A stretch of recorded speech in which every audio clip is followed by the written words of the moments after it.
पहलवान the treasure में आपका स्वागत है। और हम आपको बताएंगे गामा पहलवान के बारे में।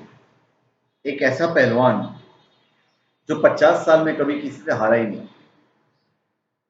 पंजाब के अमृतसर में 1878 में जन्मे गुलाम ने सोचा भी नहीं था कि एक दिन वो करीम बख्श जैसे महान पहलवान को भी पटकनी दे देंगे।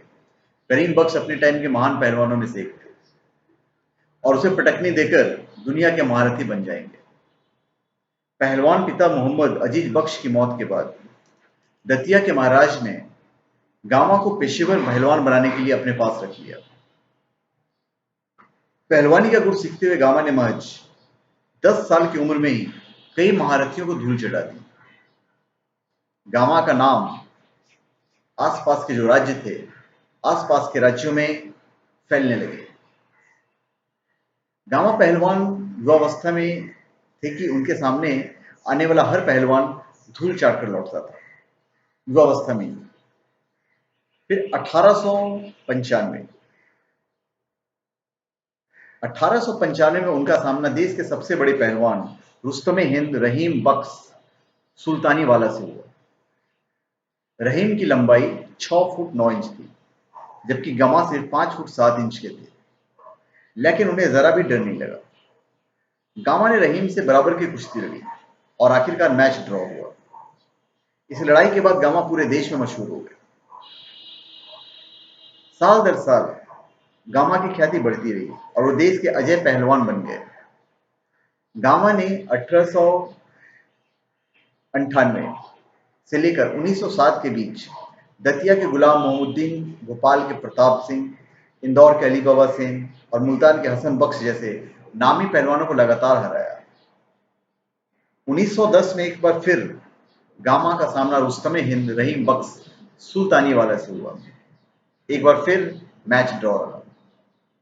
अब गामा देश के अकेले ऐसे पहलवान बन चुके थे जिसे कोई हरा नहीं पा रहा था, क्योंकि जो सबसे बड़ा पहलवान था उसके साथ ड्रॉ हो रहा था।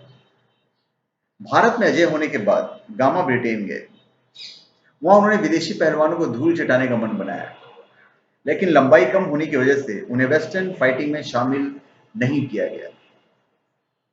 इसके बाद गामा ने वहां के सभी पहलवानों को खुली चुनौती दी, लेकिन लोगों ने इसे मार्केटिंग की चाल समझकर तवज्जो नहीं दी। आखिरकार गामा ने वहां के सबसे बड़े पहलवान स्टेनिस्लॉस ज़बिस्को और फ्रैंक गॉच को चुनौती दे डाली। ये दोनों उस टाइम के सबसे बड़े पहलवान माने जाते थे। चैंपियन स्टेनिस्लॉस ज़बिस्को ने चुनौती स्वीकार कर ली और 10 सितंबर 1910 को फाइट हुई।